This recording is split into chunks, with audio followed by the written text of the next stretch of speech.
In the earlier video, we saw portfolio construction using Sharpe's single index.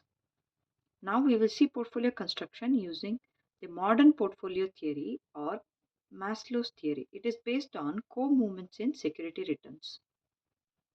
We need to understand what is covariance. It is a measure used to know the movements of two variables, whether they move in relation to each other. Positive covariance indicates two variables are moving in the same direction. Negative covariance indicates two variables are moving in opposite direction. So when we are constructing a portfolio, we have to pick from a number of securities. So in order to reduce the portfolio risk, we combine two securities which have negative covariance. That is, if there is a loss in one stock, there is a profit in another stock. For without probability, covariance is calculated as summation Rx. Rx is nothing but returns of x minus Rx bar into Ry minus Ry bar divided by n. Rx bar is summation x divided by n. Ry bar is summation y divided by n.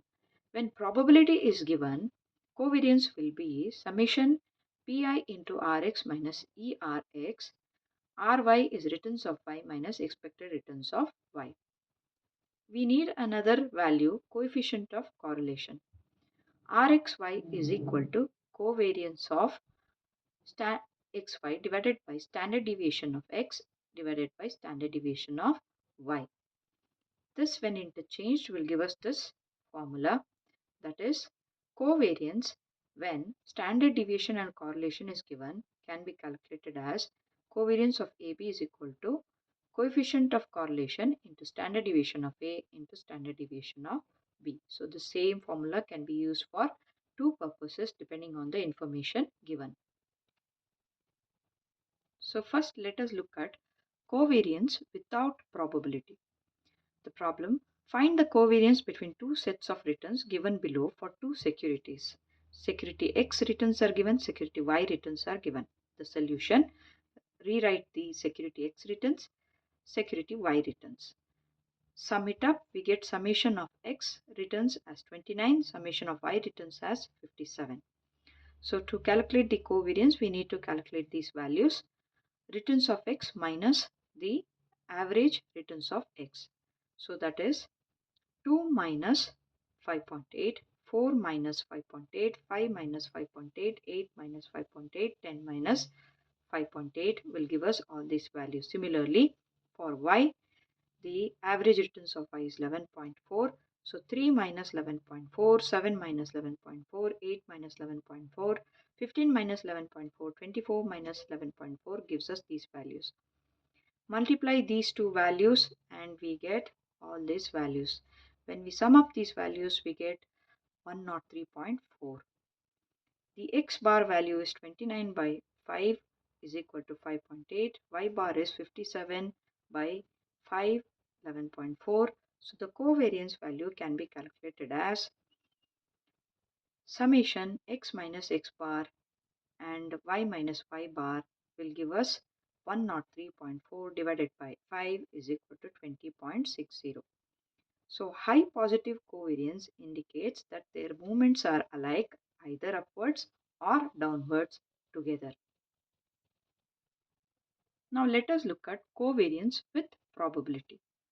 The problem: the return of two assets under four possible states of nature are given below. So four possible returns, and then probability. What are the probability? Returns of asset 1, returns on asset 2. What is the standard deviation of asset 1 and 2? What is the covariance between asset 1 and 2? What is the coefficient of correlation between asset 1 and 2? Solution. So we have already calculated based on the previous calculations. For asset 1, the expected returns will be 12.9. Standard deviation will be 9.17. For asset 2, if we calculate according to the formulas, expected returns will be 13. Standard deviation will be 2.23. Now let us see the calculation of covariance. So probability is 0.2, 0.3, 0.4, 0.1, and for the returns on asset 1, returns on asset 2 is given. For the asset 1, R1 minus the expected returns is, expected returns of asset 1 is 12.9. So minus 5 minus 12.9 will give us minus 17.9. 15 minus 12.9 will give us 2.1. 18 minus 12.9 will give us 5.1. 22 minus 12.9 will give us 9.1. Similarly, for asset 2, the average return or the expected returns is 13. So 10 minus 13 is minus 3, 12 minus 13 is minus 1, 14 minus 13 is 1, 18 minus 2.23, 18 minus 13 is 5. Now we need to add, or we need to multiply the probability with these two values to get the covariance. So we will do the calculations here. Probability into Ri minus ER1, then R2 minus ER2. So we multiply all these three values and we get these values, and the sum of it is summation 16.7. So the covariance of asset 1 and asset 2 will be summation of P1 into R1 minus ER1 into R2 minus ER2, which will give us as 16.7. So this is a positive correlation, positive covariance or correlation. Now what is the coefficient of correlation? Coefficient of correlation is R12 is equal to covariance divided by standard deviation of 1 and 2. So covariance we have calculated here, we have got it as 16.7. Then standard deviation according to calculations we get 9.17 for asset 1, 2.23 for asset 2.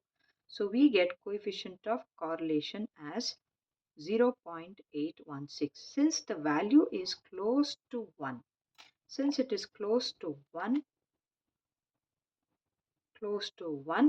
we say that asset 1 and asset 2 are closely correlated.